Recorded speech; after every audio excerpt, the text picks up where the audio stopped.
मोक्षमार्गस्य नेतारं नेतारं कर्मभूभृतां ज्ञातारं विश्वतत्त्वानां वन्दे तद्गुणलब्धये। श्रीवर्धमानमाध्याये घाति संघातघातनं विद्यास्पदं प्रवक्ष्यामि तत्त्वार्थश्लोकवार्तिकम्। पंच परमेश्वरी भगवान की जय। देवादिदेव गदार श्री आदिनाथ भगवान की जय। परम पूज्य आचार्य श्री उमा स्वामी जी महाराज की जय।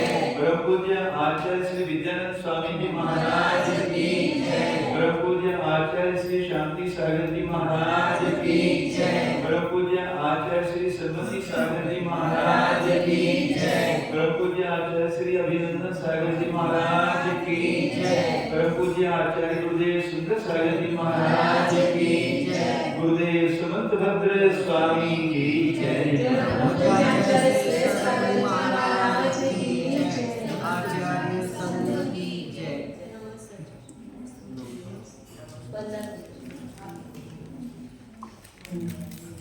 दूसरा पेज है, तीसरा तत्व श्लोक अर्थ का तीसरा भाग चल रहा है। इसमें 9वां सूत्र चल रहा है।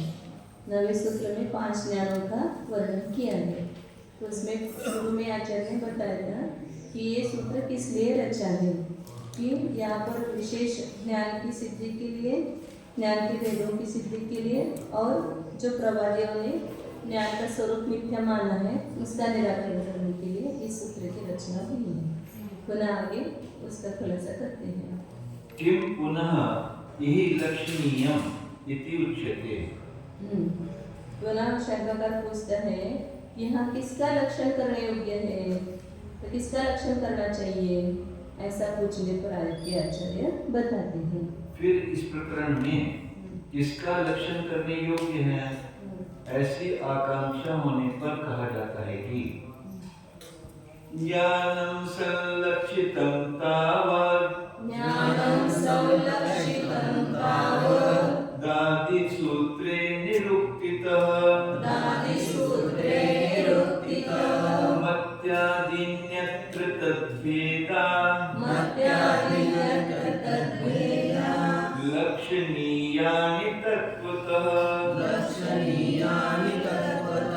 ज्ञानं संलक्षितं तावत् दादि सूत्रे निरुक्तितः मत्यादिन्यत्र तद्भेदा लक्षणीयानि तत्त्वतः। यहाँ पर सम्यक ज्ञान का वर्णन है ना, तो उसमें से जो ज्ञान है उसका तावत आदि सूत्रे निरुक्तित संलक्षितम। पहले सूत्र में सम्यक दर्शन, सम्यक ज्ञान, सम्यक चारित्र, ये मोक्ष मार्ग, इस पहले सूत्र में ही ज्ञान का निरुक्ति पूर्वक अच्छी तरह से लक्षण बता दिया है। विस्तार से चर्चा की है ना, समय दर्शन, समय ज्ञान, समय चारित्र की। तो ज्ञान का क्या लक्षण है, सामान्य ज्ञान का लक्षण तो वहाँ पर बताया है निरुक्ति पूर्वक। अब यहाँ पर मत्यादिनी, अत्र मतलब इस यहाँ पर मत्य आदि जो है आदिनी, तो वहाँ पर कौन सी संधि हुई, निका ई का ये हो गया। मत्यादिनी अत्र, मत्यादिक यहाँ पर तद्भेदात् लक्षणीयानि, उसके भेद से मतलब ज्ञान की जो भेद है उसके वास्तविक यहाँ पर लक्षण करना चाहिए। मतलब मति, श्रुता, अवधि, मन, परेश और केवल ज्ञान, इसका यहाँ पर लक्षण करना चाहिए। आदि के सम्यक दर्शन, ज्ञान, चारित्राणि, मोक्ष मार्ग, इस सूत्र में ज्ञान तो ज्ञान शब्द की निरुक्ति से भले प्रकार लक्षण युक्त कर दिया गया है, वहां से उसका उदाहरण कर लेना। यहाँ उस ज्ञान के प्रकार होने से मति, श्रुति आदिकों का वस्तुतः लक्षण करना चाहिए। यथा नामा तथा गुणः, इस नीति से मति आदिकों का भी प्रकृति प्रत्यय द्वारा निर्वचन करके निर्दोष लक्षण बन जाता है। न ही सम्यक ज्ञान अत्र लक्षणीयम तस्य आदि सूत्रे ज्ञान शब्द निरुक्त्यहि वाट नृत्य इव अव्यभिचारिण्यः लक्षितत्वात् तद भेदम आश्रित्य मत्यादीनि तु लक्ष्यन्ते तन्निरुक्ति सामर्थ्यात् इति बुद्ध्या महे। जब हम ऐसा जानते हैं कि यहाँ पर सम्यक ज्ञान लक्षण करने योग्य नहीं है। क्यों?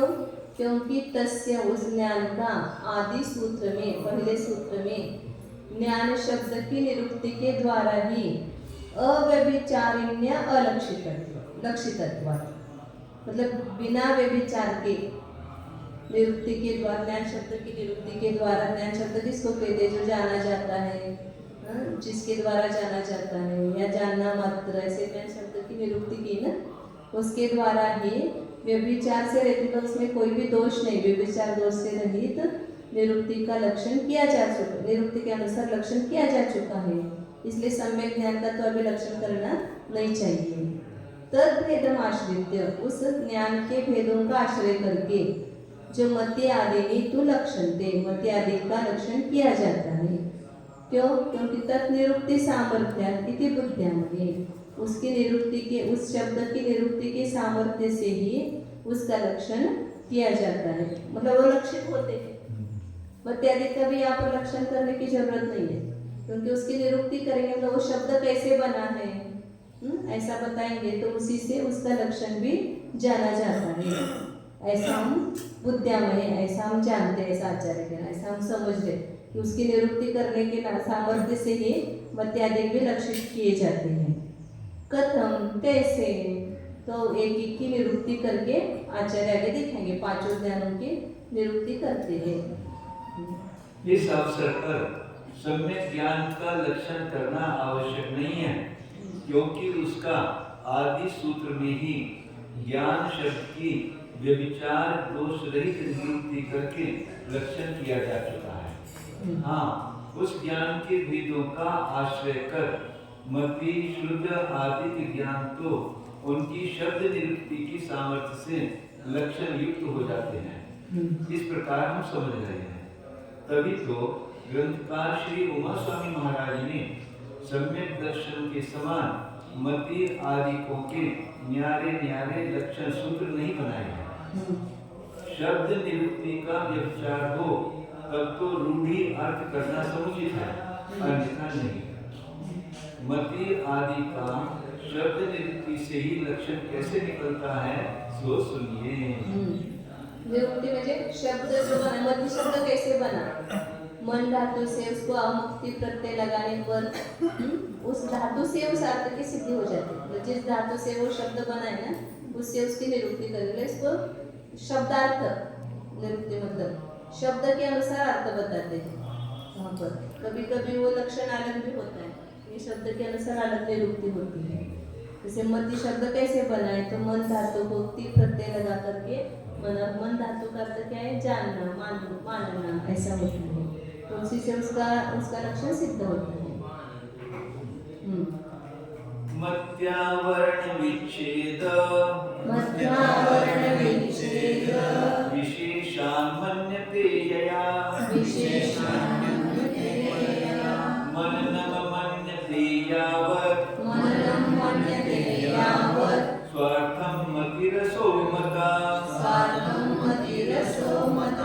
मत्यावरण विच्छेद विशेषान् मन्यते यया मननं मन्यते यावत् स्वार्थं मतिरसो मता।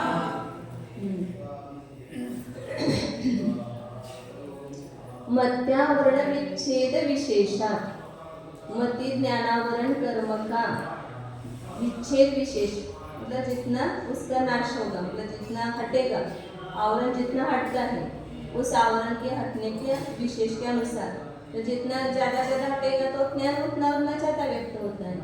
क्योंकि ज्ञानावरण कर्म की क्षोभम से ज्ञान होता है, ज्ञानावरण कर्म के उदय से ज्ञान नहीं होता है। कभी भी उदय से वहाँ पर क्या होगा? मति ज्ञानावरण और दर्शनावरण, ये जो कर्म है आवरण कर्म है, आवरण हटेंगे तो वो गुण व्यक्त होगा, तो उसका उदय होगा तो गुण व्यक्त नहीं होगा। इसलिए ज्ञानावरण कर्म का जितना विच्छेद होता है उसका नाश होता है, मतलब क्षोक्षम होता है, उसके अनुसार यया मन्यते, पहली निरुक्ति, इसको निरुक्ति कहते हैं, मतलब शब्द शब्द के अनुसार अर्थ बताना, मन्यते यया। और उसका ये भी बताते साधन भी, किस साधन से ये शब्द बना है, तो जिसके द्वारा, स्त्रीलिंग है ना इसलिए यया किया, जिसके द्वारा माना जाता है, मतलब करण साधन हो गया। 3 साधन होते हैं, कर्तृ साधन, करण साधन और भाव साधन। कर्म साधन वगैरह भी होते हैं, लेकिन मुख्यतः ये 3 देना है यहाँ पर। यया मन्यते, जिसके द्वारा माना जाता है, उस मन धातु से ति प्रत्यय लगा करके वो मति शब्द बना है। या मननम, इसको कहते हैं भाव साधन, मनन मात्र, मतलब वो क्रिया मात्र, उसको मति कहते हैं। या मन्यते, जो मानता है, कर्तृ साधन हो गया। 3 साधन किए।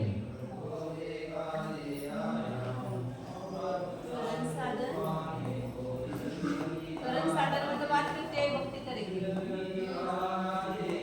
मतलब मन्यते यया भक्ति हुई ना, मतलब इसको ही यहाँ पर मति कहेंगे, जिसके द्वारा जाना जाता है वो मति। तो इसको कहेंगे करण साधन बन गए निरुक्ति। फिर भाव साधन की,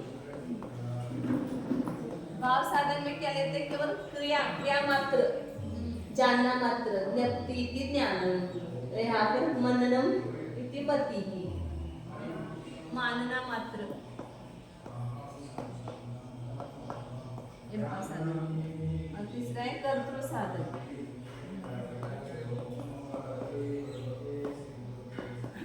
जानता है, मन्यते, यहाँ पर मन धातु है ना, चतुर्थ गण की है, इसलिए कर्तृ साधन में भी मन्यते बनेगा और करण साधन में भी मन्यते बनेगा, क्योंकि चतुर्थ गण आत्मनेपद है ना, तो कर्मणि का प्रयोग जब करते तो चतुर्थ गण आत्मनेपद जैसे होते हैं, इसे दोनों जगह मन्यते मन्यते समान है। दूसरे जगह क्या होता है, यहाँ कर्मणि का प्रयोग होता है और या कर्तरी का प्रयोग होता है। कर्मणि और कर्तरी से 2 प्रयोग है, जैसे आपको 12वां पाठ है ना, तो उसमें कर्मणि का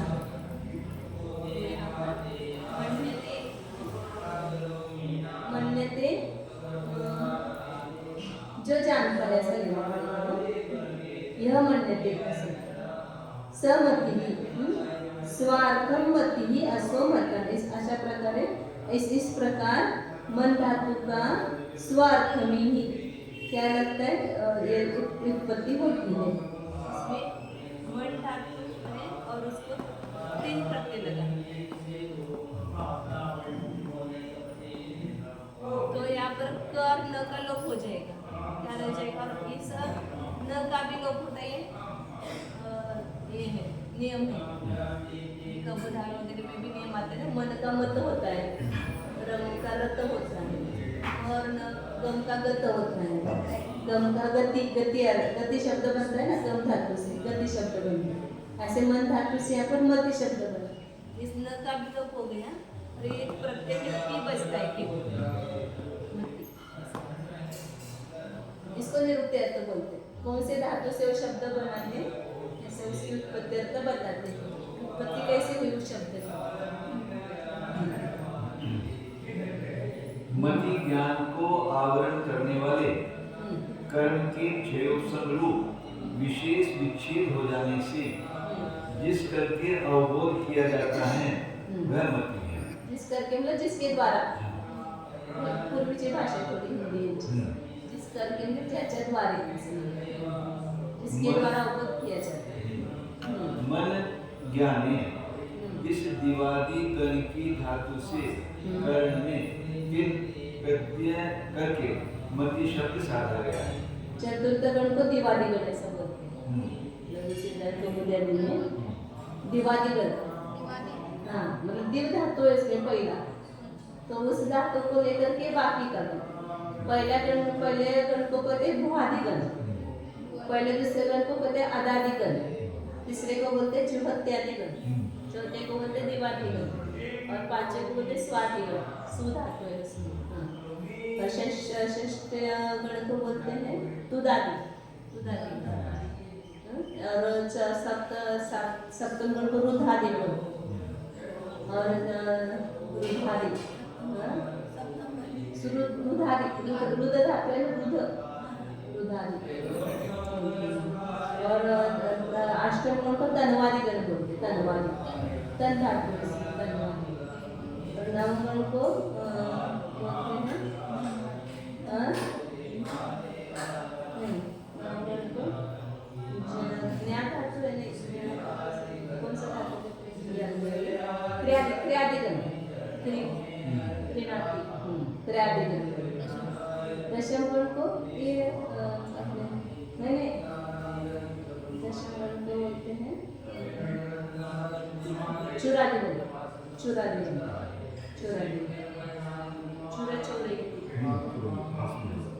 मतलब वहाँ पर ऐसे प्रयोग करते हैं। हाँ।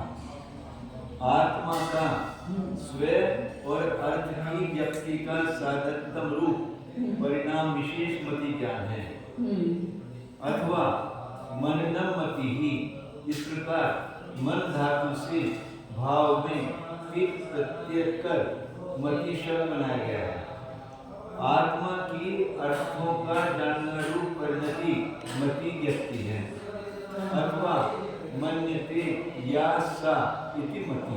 या लगाएंगे, जो जानती है, मति स्त्रीलिंग है ना, जो जानती, मन्यते या लगेगा यहाँ पर, जो जानती है इति मति। जब तक स्वयं का यानी स्वयं ज्ञान का और अर्थ का आत्मा ज्ञान करता है, वह आत्मा का स्वतंत्र परिणाम मति ज्ञान माना गया है। मतलब श्लोक का स्वार्थम को कर्म में रखना, यया स्वार्थम मन्यते, ये स्वार्थम या स्वार्थम मन्यते, मतलब कर्म स्व और अर्थ, ऐसा लेना, मैंने अर्थ वो नहीं लगाया था कि जिसके द्वारा स्व और पर, अर्थ मतलब पर, दोनों को जाना जाता है, जिसके द्वारा स्व और अर्थ को जानता है उसको मति कहते हैं। स्वार्थम का अर्थ स्वार्थम मन्यते, ऐसा लगाना।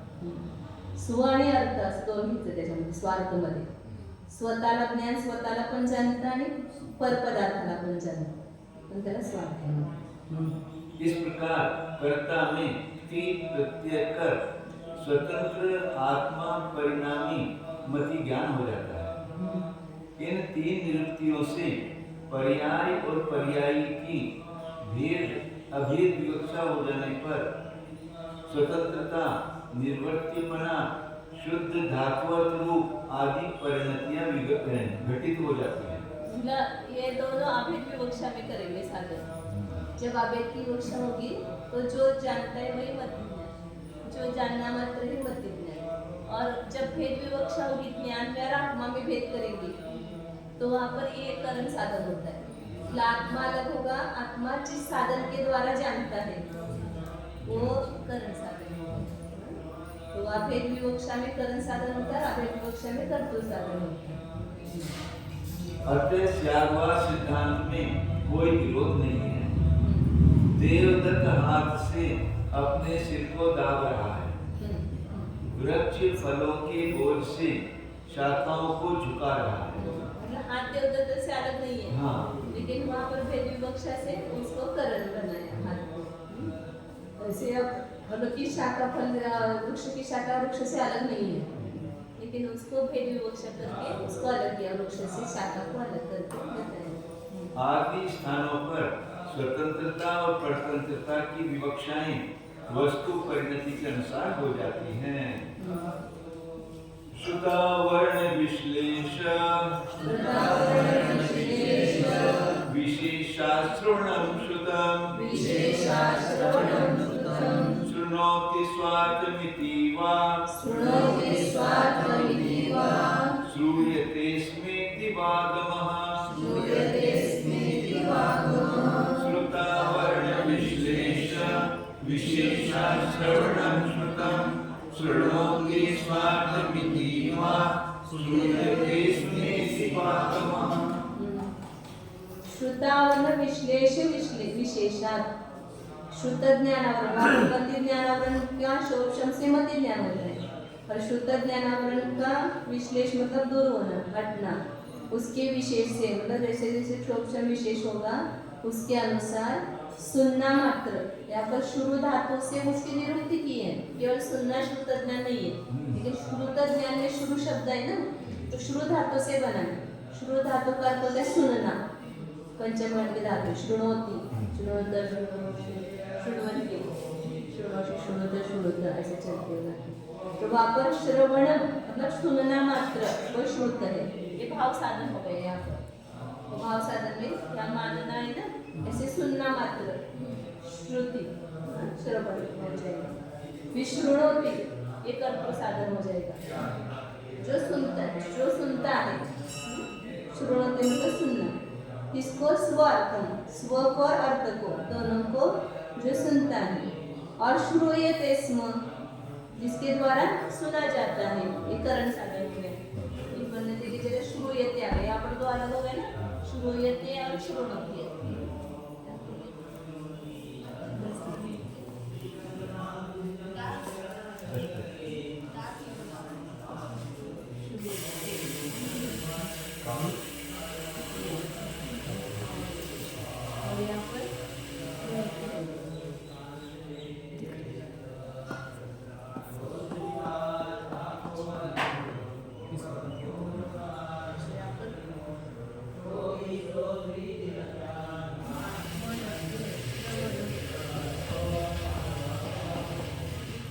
द्वारा सुना जाता है, जो सुनना मात्र या जो सुनता है, श्रुतम करेंगे श्रुतम करेंगे ना, नपुंसकलिंग होगा ना।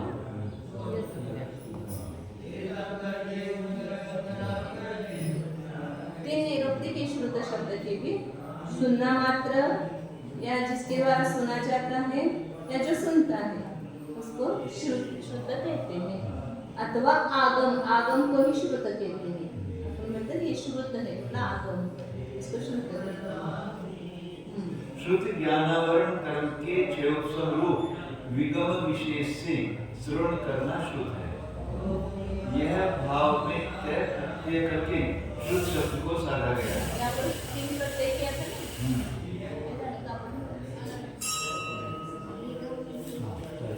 विगम मतलब दूर होना।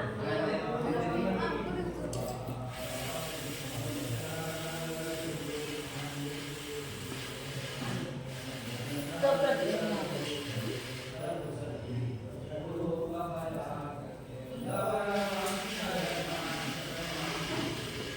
शब्द बना, शुद्ध धातु है तो प्रत्यय क का लोप हो जाता है, क रहता नहीं, इसमें त खाली रह जाता है, तो शुद्ध शब्द बना। त क नहीं त ऐसे, तो इसमें क का लोप होगा, त खाली बचेगा।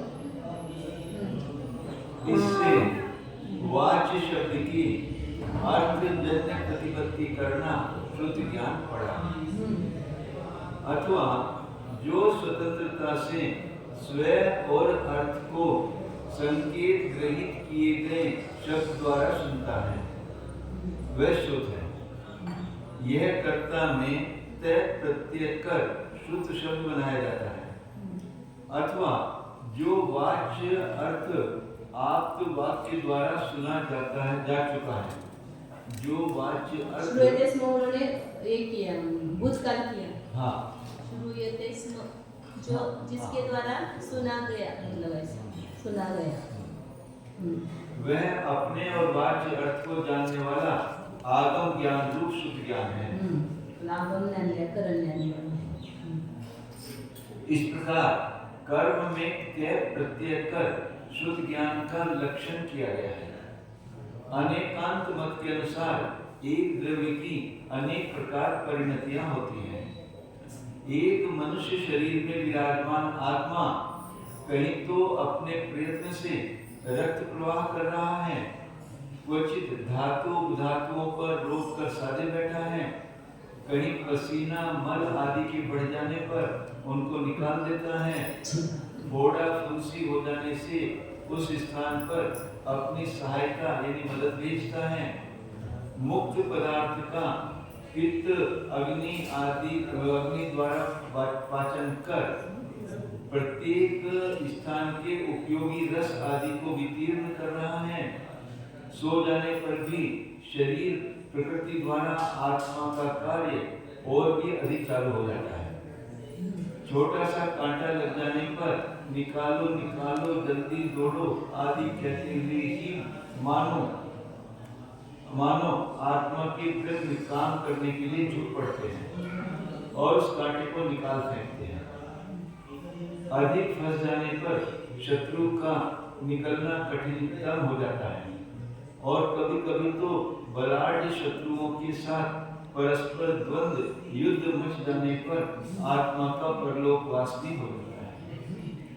वृक्षों में बैठी हुई आत्मा नामकरण के अनुसार फूल पत्ते फल गुठली आदि अवयवों को जिस अव्यक्त पुरुषार्थ से बनाती है उसको देखकर आश्चर्य समुद्र में मग्न होना पड़ता है। वृक्षों में बैठी हुई आत्मा सब वृक्षों में आत्मा बैठे हैं और नामकरण के अनुसार सब उसके ऐसे लाल कई तो लाल पत्ते हो जाते हैं पर वो कैसे कैसे डिजाइन के फूल लगते हैं कैसे सब नामकरण के अनुसार। इन सब विचित्र परिणतियों के लिए किसी आत्मा को प्रमाण पत्र सर्टिफिकेट देने की आवश्यकता नहीं है, क्योंकि एकेंद्रिय जीवों से लेकर पंचेंद्रिय पर्यंत प्राणी एक से एक बढ़िया कार्य को करने में संलग्न हो रहे हैं। कौन किसको किस विशिष्ट गुण के उपलक्ष्य में प्रशंसा पत्र दे रहे हैं।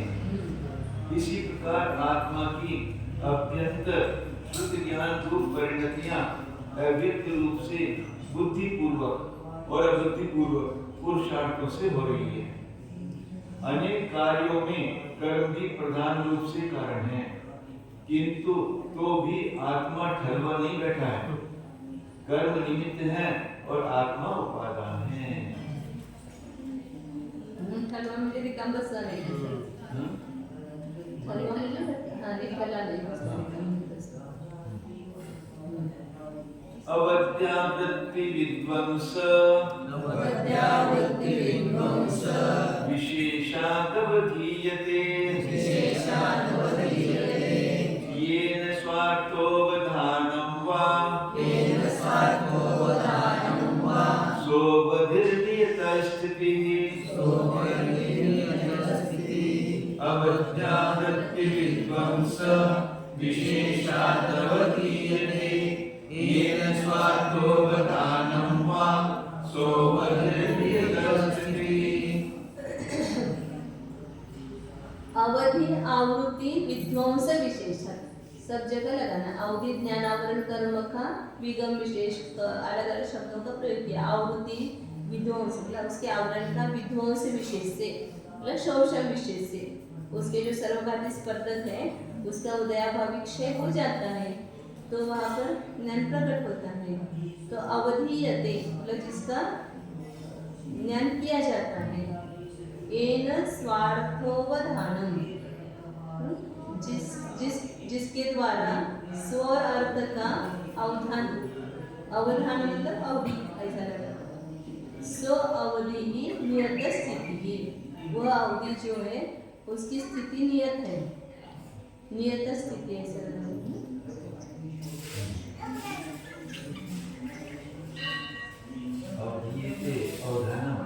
द्रव्य क्षेत्र काल भाव की मर्यादा को नियत होती है नियत स्थिति मतलब अनियत स्थिति नहीं है। जैसे श्रुत ज्ञान के द्वारा मन के द्वारा कोई भी विषय अनियत होता है ऐसा अवधि ज्ञान का भी विषय नियत है। उसका द्रव्य क्षेत्र काल भाव की मर्यादा भी है तो उस मर्यादा को लिए हुए अवधि ज्ञान अपने स्व और अर्थ को जानता है। अवधीयते अवधानम दो युक्ति है अवधीयते मतलब जिसके द्वारा अवधान किया जाता है मतलब निर्धार किया जाता है निश्चय किया जाता है और निश्चय करना जो है अवधानम व अवधि अथवा अवधान करना मात्र अवधि ये अवधानम करेंगे यहाँ पर और यह अवधीयते इसके द्वारा अवधारण किया जाता है। दोन साधन किया है इसमें, करण साधन और भाव साधन। अवधि ज्ञान को रोकने वाले अवधि ज्ञानावरण कर्म के सर्वघाती स्पर्धकों का उदया भाव रूप क्षय और भविष्य में उदय आने वाले सर्वघाती स्पर्धकों का वही रुके रहना रूप उपशम यानी उदीरना को रोके रहना, यह कार्य करना भी आवश्यक और बड़ा कठिन है। आवश्यक और बड़ा कठिन है। अतः उपशम को कारण कोटि में डाल दिया है तथा देशघाती स्पर्धकों का उदय ऐसे क्षयोत्सव रूप विध्वंस विशेष से इसको सबको अवधि आवृत्ति विध्वंस विशेष अधिकार दे दिया। हाँ, ऐसे विध्वंस विशेष से स्वयं और अर्थ का जिस तक की मर्यादा को लिए हुए प्रत्यक्ष ज्ञान किया जाता है वह अवधि ज्ञान है, अथवा मर्यादा को लिए प्रत्यक्ष ज्ञान करना भी वह अवधि ज्ञान है। इस प्रकार अव उपसर्ग पूर्वक दुधाय धारण पोषण हो धातु से करण या भाव में ती प्रत्यय कर अवधि शब्द बनाया है। वह अवधि ज्ञान द्रव्य क्षेत्र काल भाव की मर्यादा को नियत कर व्यवस्थित हो रहा है।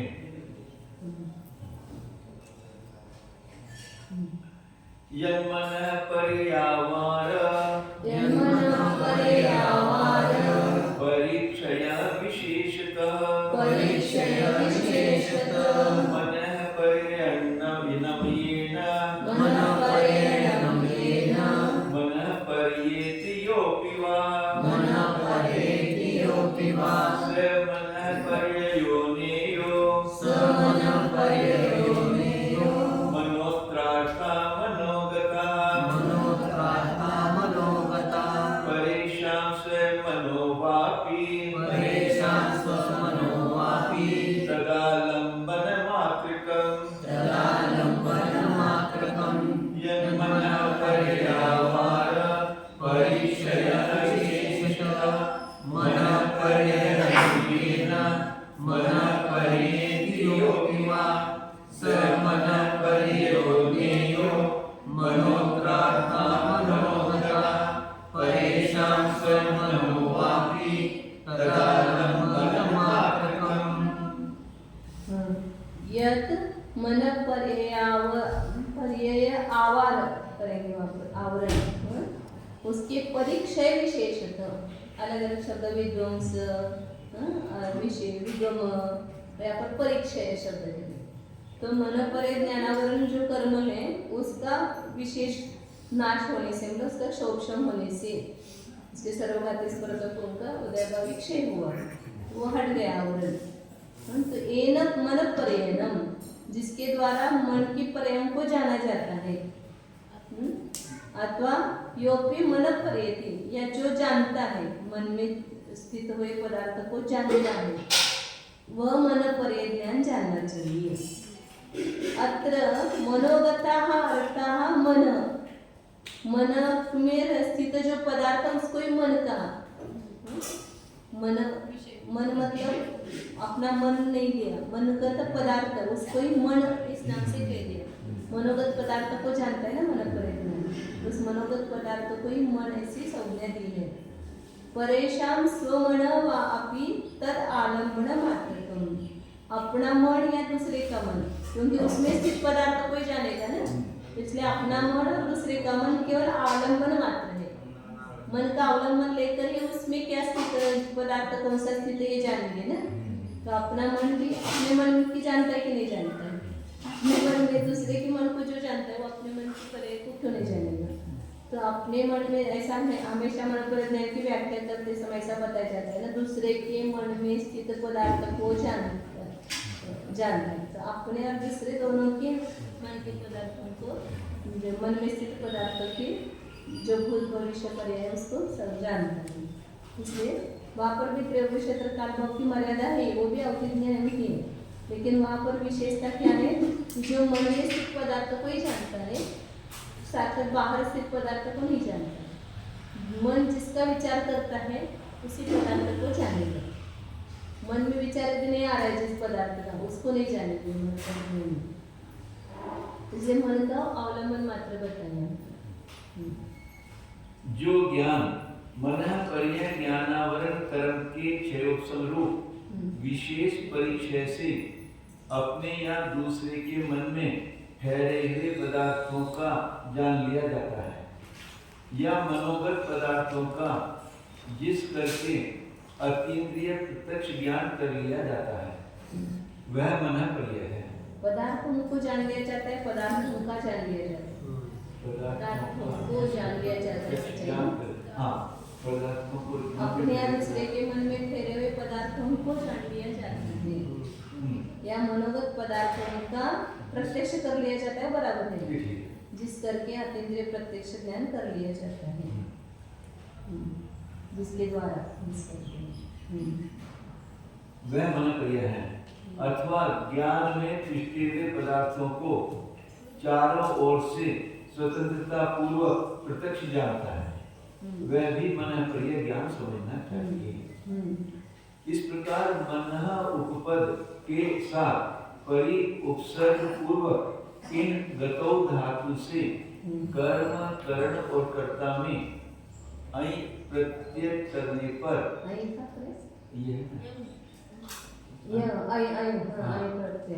प्रत्यय करने पर मन पर्य शब्द बना है। मन प्लस परि प्लस ई धातु, तो परि प्लस ई धातु उसका और अ लगेगा उसको, तो ये क्या क्या आया तो एक बन जाएगा और एक का आई बन जाएगा, तो पर्य बन जाएगा।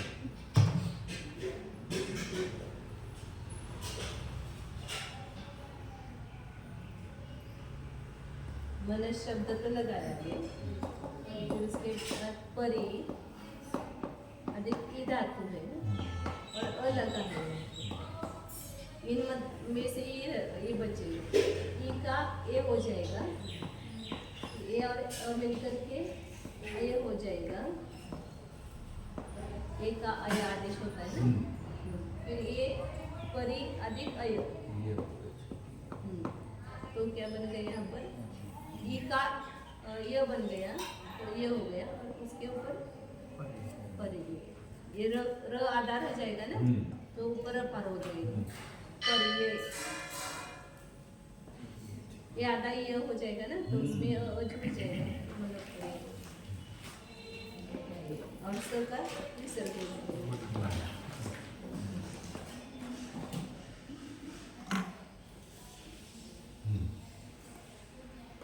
ई का ए होता है, ई के आगे अ आया ना, तो ई का ए होता है और एक का आदेश अय होता है, अय हो गया, तो परि अधिक अय पर्य हो गया। ई का ये हो जाता है ना, यहाँ पर ई के आगे अ आ गया तो ई का ये हो जाता है, तो ई का ये करा और करा पार करा और ये अ इसमें जुड़ गया, मतलब पर्य। यहाँ मन में स्थित हो रहे पदार्थों का मन शब्द से ग्रहण किया गया है। अन्य जीवों का मन अथवा अपना भी मन उस मन पर्य ज्ञान का केवल आलंबन यानी सहारा है। जैसे कि किसी मुग्ध या स्थूल दृष्टि पुरुष को द्वितीया के चंद्रमा का अवलोकन कराने के लिए वृक्ष की शाखाओं के मध्य में से या बादलों में से लक्ष्य बांधाया जाता है। चंद्रमा देखो वहाँ पर वृक्ष में दिख रहे चंद्रमा, या वहाँ पर उसके बादलों के पीछे छिपा हुआ। वहाँ शाखा या बादल केवल वृद्ध्यष्टिका के समान अवलंब मात्र है। मतलब घोड़े को चलने के लिए लाठी अवलंबन होते हैं ना, ऐसे मन जो है वो मन पर ज्ञानी को केवल सहारा मात्र होते हैं, मन स्थित पदार्थ को जानते हैं। वस्तुतः ज्ञान तो चक्षु से ही उत्पन्न हुआ है। इसी प्रकार अतीन्द्रिय मन पर्य ज्ञान तो आत्मा से ही उत्पन्न होता है, किंतु स्वेकीय परकीय मन का अवलंब कर इहा मति ज्ञान द्वारा संयमी मुनि के विकल्प प्रत्यक्ष रूप मन पर्य ज्ञान होता है। विकल्प प्रत्यक्ष कहते हैं ना अवधि ज्ञान मनोपर्य ज्ञान, क्योंकि वहाँ पर पूर्ण नहीं है इसलिए उसको विकल्प। विकल्प मतलब आंशिक और सकल मतलब परिपूर्ण। हाँ। छायोपनिषमिक ज्ञान सहायं केवलं मतम्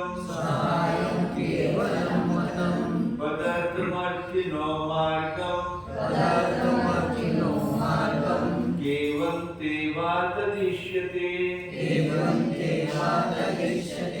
छायोपनिषमिक ज्ञान सहायं केवलं मतम् पदार्थमर्थिनो मार्गम् केवलं ते वा तदिष्यते।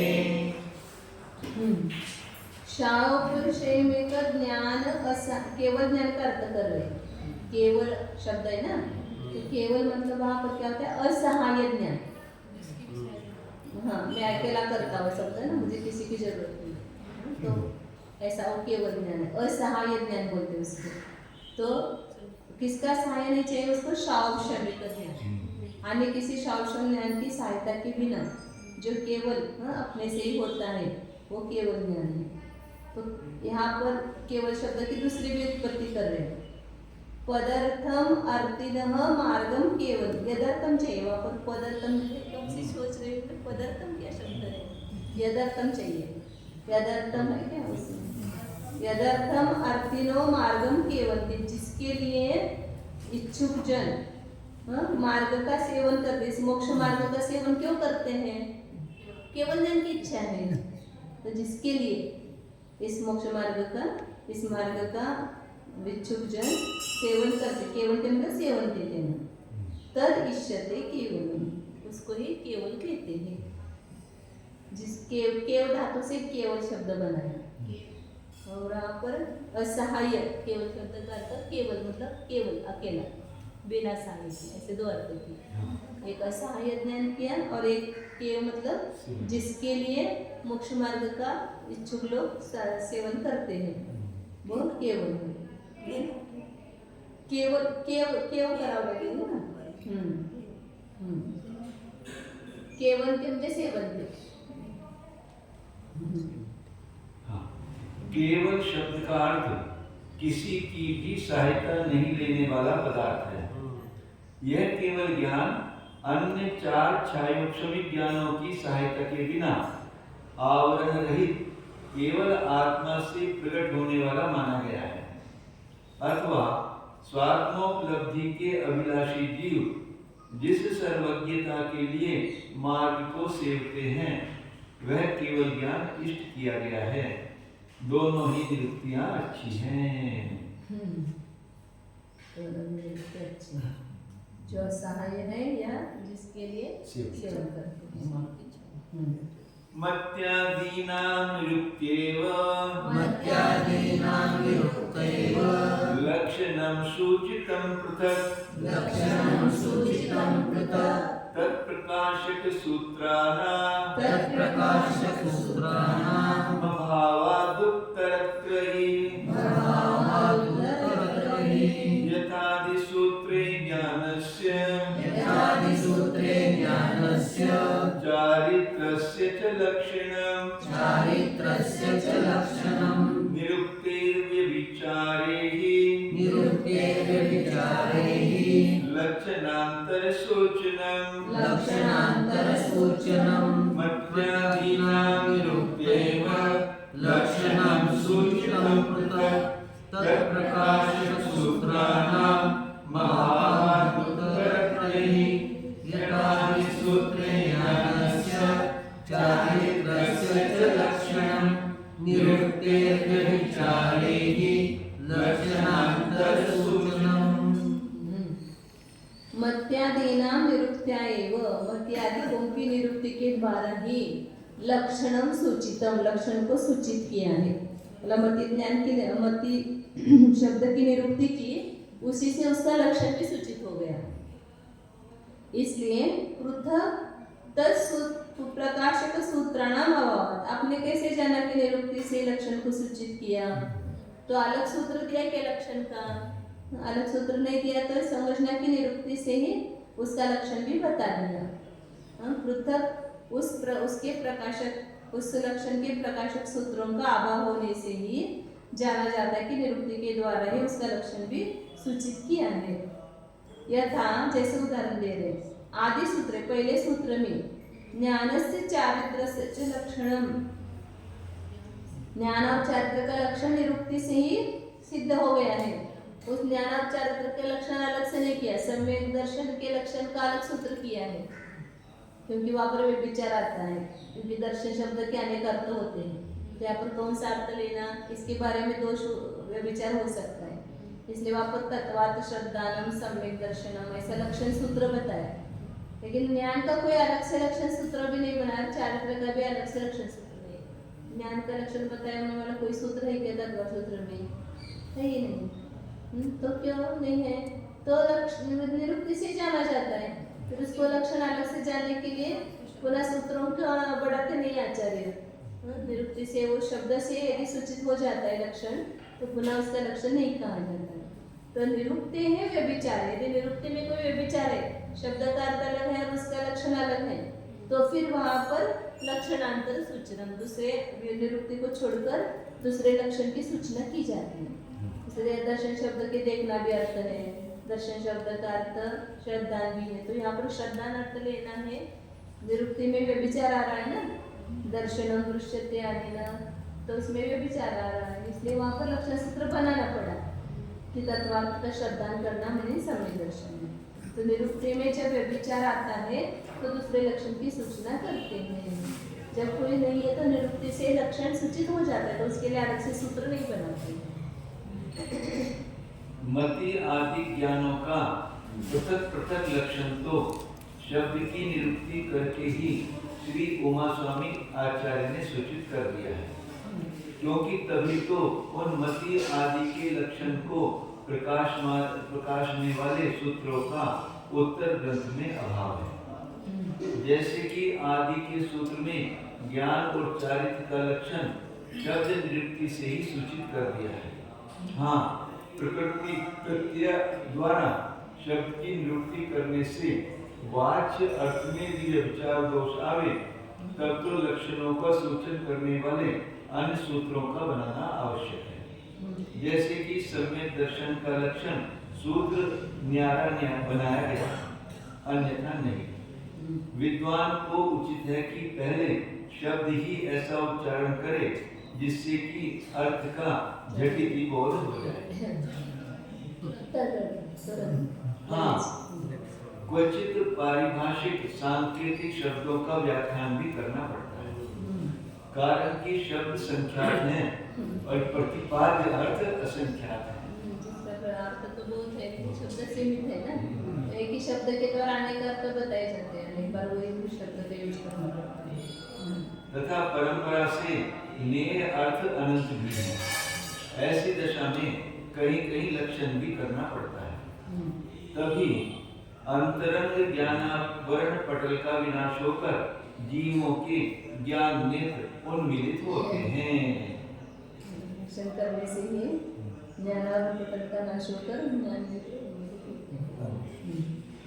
न मत्यादीना विरुक्ति ही तल लक्षणम व्यभिचरति ज्ञानादिवत् न च तद अव्यभिचारे अपि तल लक्षण प्रणयनम युक्तम अति प्रसंगात् सूत्र अति विस्तर प्रसक्ति ही इति संक्षेपतः सकल लक्षण प्रकाशन वही प्रकाशन आवहित मनः सूत्रकार न निरुक्ति लभ्ये लक्षणे यत्नान्तरम् अकरोत्। मत्यादीनां निरुक्तिः तल्लक्षणं न व्यभिचरति। मत्यादि शब्दों की जो निरुक्ति है उसके लक्षण का व्यभिचार नहीं करती, जैसी निरुक्ति वैसा ही उसका लक्षण है। जो अवधि मतलब अवधि मर्यादा से जाना जाता है, तो जैसा उसका निरुक्ति है वैसे उसका लक्षण है। जैसे ज्ञानादि के समय जो जानता है, जाना चाहता है, वो ज्ञान है, तो उसकी निरुक्ति और लक्षण एक ही है। न च तत् अव्यभिचारयति, उस निरुक्ति यदि लक्षण का व्यभिचार नहीं करती है, मतलब शब्द के अनुसार जो अर्थ किया है वही उसका लक्षण होता है, ऐसे अव्यभिचार होने पर भी उसके लक्षण का प्रणयन करना, मतलब लक्षण को बताना न युक्त नहीं है। यदि समझ में आ रहा है निरुक्ति के द्वारा ही लक्षण, तो पुनः क्यों लक्षण बताना? अति प्रसंग दोष आएगा। यदि अव्यभिचार होने पर भी लक्षण बताएंगे तो अति प्रसंग दोष आएगा। और सूत्र अति विस्तार प्रसक्ति, सूत्र तो संक्षेप में होते हैं ना, तो सूत्र ग्रंथ संक्षेप में जितना कम से कम शब्दों में बता सकते उतना बताते हैं। फिर यदि निरुक्ति सिद्धार्थ को भी आप अलग से लक्षण कर रहे हो, सूत्र के ग्रंथ का अति विस्तार होने का प्रसंग आएगा, अति विस्तार प्रसक्ति है। इसलिए संक्षेप से संपूर्ण लक्षण के प्रकाशन को बताने की इच्छा करने वाले सूत्रकार, आवंत मनाहा सूत्रकार, प्रकाशन का जिन्होंने अपना मन बना लिया है, मतलब यह उसमें सावधान चित्त है, संपूर्ण लक्षण का प्रकाशन करने में जिनका मन सावधान है, ऐसे सूत्रकार न निरुक्ति लभ्य लक्षण यत्नांतरम, निरुक्ति से प्राप्त हुए लक्षण में पुनः दूसरा प्रयत्न नहीं किया उन्होंने, न यत्नांतरम, दूसरा प्रयत्न उन्होंने नहीं किया, उन्होंने निरुक्ति बताई, उसी से उसका लक्षण भी सिद्ध हो गया। इसको प्रकाशन आवही जैसे लिया हमने, प्रकाशन आवहित मना, प्रकाश नौ अहित मना, प्रकाशन आप करते हैं तो अहित हो जाएगा, तो वो शब्द अर्थ भी नहीं निकलता है ना, वही भक्ति के अनुसार। तो संपूर्ण लक्षणों की प्रकाशन करने की जिनको इच्छा है, या उसमें जो सावधान चित्त है, आवहित मतलब सावधान होता है, जिनका मन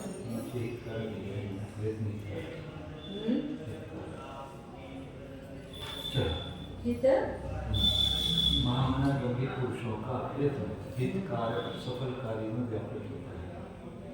वो ऐसे उन्होंने उसमें से अर्थ निकाला है, वो शब्द के अर्थ में आता वही इधर है ना, वो उसका अर्थ इधर ऊपर है, जिनका मन संलग्न हो रहा है, ये अर्थ है उसका आवहित मना का। मति श्रुत आदि शब्दों की निरुक्ति उन अपने अपने लक्षणों का व्यभिचार नहीं करती है, जैसे कि ज्ञान, चारित्र, प्रमाण आदि का निर्वचन करना ही अपने निर्दोष लक्षण को लिए हुए है, और उनका व्यभिचार दोष न होने पर भी उनके लक्षणों की पुनः सूत्रों द्वारा रचना करना युक्त नहीं है, अन्यथा अतिप्रसंग हो जाएगा। शब्द से उसका लक्षण सिद्ध हो जाता है, शब्द से मनन, शुद्ध शब्द से शुद्ध सुनना, ये अर्थ सिद्ध हो जाते हैं, वही उसके लक्षण है। यानी प्रसिद्ध हो रहे क्रिया, शब्द और लक्षण घटित सरल शब्दों के भी पुनः लक्षण सूत्र बनाना अनिवार्य होगा, और ऐसा होने से सूत्र ग्रंथ के अधिक विस्तृत हो जाने का प्रसंग होगा। टीका ग्रंथ और उसकी भी टीका विवरण से सूत्र ग्रंथ बहुत बढ़ जाएगा। टीका ग्रंथ से भी सूत्र ग्रंथ बड़ा हो जाएगा। इस कारण संक्षेप से संपूर्ण पदार्थों के लक्षण को प्रकाशन में जिनका मन संलग्न हो रहा है, ऐसे सूत्रकार श्री उमा स्वामी महाराज निरुक्ति से ही प्राप्त कर लिए गए लक्षण में पुनः व्यर्थ दूसरा प्रयत्न नहीं करते थे। मतलब सुमति आदि के लक्षण के सूत्र नहीं बनाए उन्होंने। महामना गंभीर पुरुषों का प्रयत्न हितकारक सफल कार्यों में व्यापृत होता है, हलवापन के व्यर्थ कार्यों में नहीं।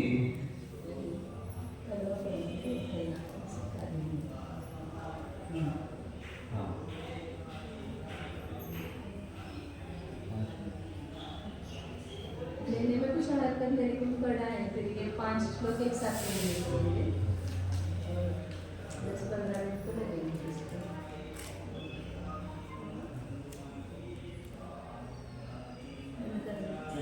नहीं आप दे सकते हो। 5 श्लोक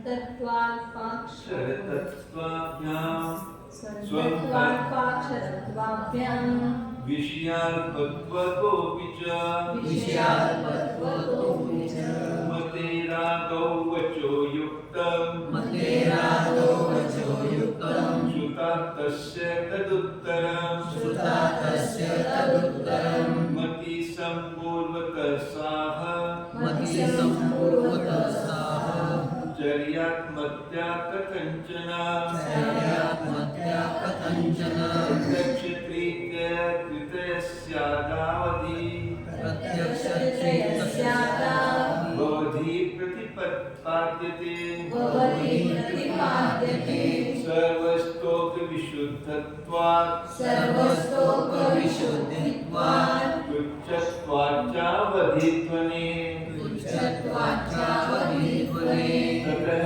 परं पुनर्वाच्यम् ततः परं पुनर्वाच्यम् मनः पर्यवेदनम् मनः पर्यवेदनम् विशुद्धतरता योगात्तस्य विशुद्धतरता योगास्य तस्य सर्वावधेरपि तस्य सर्वावधेरपि अन्ते केवलमाख्यातं अन्ते केवलमाख्यातं विकर्षातिशयस्थिते प्रकर्षातिशयस्थिते तस्य निर्वर्तिवस्थायां तस्य निवृत्त्यवस्थायां मपि सद्भावनिश्चयात् मपि सद्भावनिश्चयात् तेनैव पञ्चमं ज्ञानम् तेनैव पञ्चमं ज्ञानम् विधेयं मोक्षकारिणम् विधेयं मोक्षकारणम् स्वतत्वात्पाक्षरत्वाभ्याम् विषयात्मत्वतोऽपि च मतेरागो वचो युक्तम् श्रुता तस्य तदुत्तरम् मतिसम्पूर्वतः साह चर्यात्मत्या कथञ्चन प्रत्यक्षतिरस्यादः भवति प्रतिपाद्यते सर्वस्तोकविशुद्धत्वात् तुच्छत्वाच्चावधिध्वने ततः परं पुनर्वाच्यम् मनः पर्यवेदनम् विशुद्धतरता योगात् तस्य सर्वावधेरपि अन्ते केवलमाख्यातं प्रकर्षातिशयस्थिते तस्य निर्वर्तिवस्थायां मपि सद्भावनिश्चयात् तेनैव पञ्चमं ज्ञानं विधेयं मोक्षकारणम्। 5 ज्ञानों का क्रम यही क्यों रखा है उसका इसमें वर्णन किया है। पहले मति क्यों रखा, फिर शुद्ध क्यों रखा, फिर अवधि, फिर केवल। तो पहले मति क्यों रखा है तो उसका कारण दिया स्वन्तत्व अल्पाक्षरत्वाभ्याम विषय अल्पत्वतोऽपि च। 3 कारण दिए। मति शब्द स्वंत शब्द है। स्वंत शब्द होता सु जिसके अंत में है। तो ये व्याकरण का विषय है कि सुसंज्ञा है, संज्ञा देते हैं यहाँ पर ऐसे नियम बनाने के लिए। तो जो इकारांत और उकारांत शब्द है ना उसकी सुसंज्ञा है। तो मति शब्द इकारांत है ना, इसके लास्ट में है, तो इसलिए उसको इकारांत शब्द बोलते हैं। तो इसलिए वो स्वंत हो गया, उसकी सुसंज्ञा हो गई, सुअंत जिसकी है इकारांत उकारांत शब्द होने से। तो जो सुअंत शब्द होते हैं ना वो समास में पहले रखे जाते हैं, ऐसा नियम। जो इकारांत उकारांत शब्द होते हैं ना उसको समास में पहले रखे जाते हैं, ऐसा नियम। और दूसरा नियम है कि जिनमें अक्षर अल्प होते हैं वो समास में पहले रखा जाता है। जैसे सीताराम ने राम लक्ष्मण, पहले राम रखा फिर लक्ष्मण। ज्ञान दर्शन, अब यहाँ पर दर्शन पहले क्यों रखा वो उसका कारण अलग है, फिर उसका नियम को बाधा करेंगे, अपवाद करेंगे। तो अल्प शब्द होते उसको पहले रखा जाता है। तो यहाँ पर मति में अल्प शब्द है इसलिए उसको पहले रखा है। और फिर श्रुत में भी कम है तो उसको बाद में रखा है, उसको भी पहले रखना है। उसके लिए दूसरा कारण है कि विषय अल्प होने से। श्रुत ज्ञान से मति ज्ञान का विषय अल्प है सभी ज्ञानों से, अवधि मनपदे केवल सभी ज्ञानों से मत ज्ञान का विषय अल्प है, इसलिए उसको शुरू में रखा है। फिर जो जो आधा जा रहा उत्कृष्ट ज्ञान है उसको बाद बाद में रखेंगे। सबसे जो अल्प ज्ञान है उसको पहले रखेंगे अल्प विषय होने से।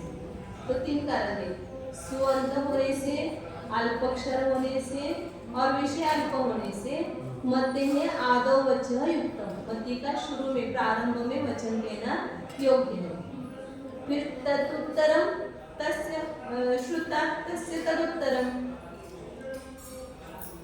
फिर श्रुत ज्ञान के उसके बाद श्रुत शब्द रखता है। क्यों? क्योंकि मति संपूर्वतः मत्या साहचर्यात्, 2 कारण बताए। मति के बाद श्रुत ज्ञान क्यों रखा? तो मति पूर्वक श्रुत ज्ञान होता है, इसलिए मति को के बाद श्रुत ज्ञान होता है। और मत्या साहचर्य, मति ज्ञान की सहचर्या से श्रुत ज्ञान होता है, बिना मति ज्ञान के श्रुत ज्ञान नहीं होता। इसलिए मति का साहचर्य संबंध है, जहाँ मति ज्ञान व श्रुत ज्ञान होगा ही नहीं उसे, किसी अकेला मति ज्ञान हुआ ऐसा नहीं होगा। मति ज्ञान की सहचर्या होने से श्रुत ज्ञान को उसके बाद में रखना है। साहचर्यों को साथ में रखते हैं। तो कोई राम श्याम है, कोई 2 मित्र हैं, उसका साथ साथ में नाम लिया जाता है। और फिर बाद में अवधि ज्ञान कहा तो 3 प्रत्यक्ष ज्ञान है, उसमें से पहले सबसे पहले अवधि ज्ञान को कहा। प्रत्यक्ष तृतीयस्य आदौ अवधि प्रतिपाद्यते, 3 प्रत्यक्ष ज्ञान में शुरू में अवधि ज्ञान को कहा गया है। क्यों? क्योंकि सर्वस्तोक विशुद्धि, प्रत्यक्ष ज्ञानों की अपेक्षा से देखेंगे तो अवधि ज्ञान की विशुद्धि अल्प है। और तुच्छत्व, तुच्छ है, तुच्छ मतलब कम है। मन पर ज्ञान और मन केवल ज्ञान से उसकी कैटेगरी नीचे है। और इसलिए और अवधि ध्वनि है, अवधि ध्वनि होने से, अवधि ध्वनि मर्यादित होने से, मर्यादा सहित होने से अवधि ज्ञान को पहले रखा है। तथा पर पुनः वाच्य मन प्रेवेतनम, और उसके बाद में मन परे ज्ञान कहने योग्य है। अवधि ज्ञान के बाद मन परे ज्ञान कहने योग्य है। क्यों? क्योंकि विशुद्धता का योगा, उसमें अवधि ज्ञान से ज्यादा विशुद्धि है, इसलिए अवधि ज्ञान के बाद में मन परे ज्ञान रखा है। तस्य सर्वावधि, हाँ, उस मन परे ज्ञान की विशुद्धि सर्वावधि से भी, सर्वावधि ज्ञानी जो होंगे उससे भी मन परे ज्ञानी की विशुद्धता ज्यादा है। विशुद्ध तर शब्द का प्रयोग किया, तो 2 होते तो उसमें तुलना करते तो तर शब्द लगाते, 2 में तुलना हो तो तर, विशुद्धतर, और सब में उत्कृष्ट हो तो विशुद्धतम, ऐसा लगता सब में श्रेष्ठ। तो अंते केवलम आख्यातम, और लास्ट में केवल ज्ञान कहा है, क्योंकि प्रकर्ष अतिशय स्थिति है, अतिशय प्रकर्ष रूप से उसकी स्थिति होने से लास्ट में केवल ज्ञान रखा है। तस्य निवृत्ति अवस्थायामपि सद्भाव निश्चय, केवल ज्ञान का निवृत्ति अवस्था में भी, मतलब मोक्ष होने पर भी उसका सद्भाव का निश्चय होने से सबसे लास्ट में केवल ज्ञान को रखा है। तेन पंचमं ज्ञान मोक्ष कारण विधेयम, इसलिए 5वां ज्ञान है उसको मोक्ष का कारण कहा है। मोक्ष का कारण कैसे कहते हैं? मतलब वो इस अपेक्षा से केवल ज्ञान होने पर ही मोक्ष होता है, इसलिए उसको मोक्ष का कारण है। आद्यंत अवस्था में केवल ज्ञान होगा तभी तो मोक्ष हो जाएगा ना, इस अपेक्षा से 5वें ज्ञान को मोक्ष का कारण कहना चाहिए। इस प्रकार एक क्रम कहा। हाँ?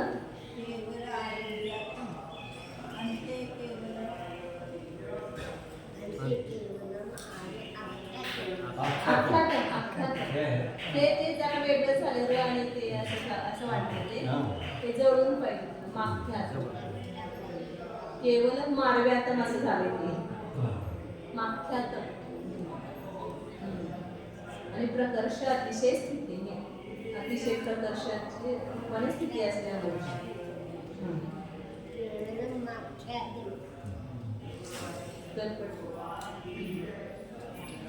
इसका अर्थ कल पढ़ेंगे, पुनः आपका एक बार स्मरण हो जाएगा,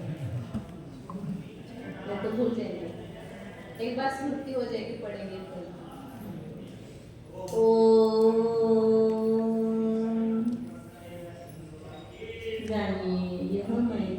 शुद्ध चैतन्यमय जीव यहमय मतलब जो प्रत्यक्ष से प्रतीति में आ रहा है, वो ज्ञान का पिंड है, ज्ञान का गोला है। देखो भीतर इसी शरीर में, इस चर्ममय शरीर में भी यह ज्ञानमय शरीर जीव रह रहा है। ज्ञान ही मेरा शरीर है, मेरा स्वरूप है। मेरे संपूर्ण प्रदेश ज्ञानमय है। ये शरीर सप्त धातुमय है और मेरा ज्ञान शरीर है, वो ज्ञानमय है। देखो भीतर ही दो वस्तु अलग है, भिन्न है, तो उसका भिन्न भिन्न प्रतिभास करो। लक्षण के माध्यम से वस्तु का प्रतिभास होता है, जिसमें स्पर्श रस गंध वर्ण है, अचेतनता है। ऐसी इस पुद्गल परमाणुओं का पिंड रूप ये शरीर है, और जिसमें चैतन्य लक्षण है, ऐसे अमूर्तिक असंख्यात प्रदेशों का पिंड रूप जीव है। दो वस्तु एक जगह रह रही है, लेकिन एक नहीं है, भिन्न भिन्न है। उसको भिन्न भिन्न ही अपने ज्ञान में देखो। ज्ञान में सामर्थ्य है, मिली हुई वस्तुओं को भी भिन्न भिन्न जानने ज्ञान में सामर्थ्य है। तो देखो एक नहीं, जीव और शरीर भिन्न भिन्न है। मैं ज्ञानमय हूँ और शरीर पुद्गल परमाणु का पिंड है। शुद्ध चैतन्य स्वरूपोऽहम्, ज्ञानानंद स्वरूपोऽहम्, केवल स्वरूपोऽहम्।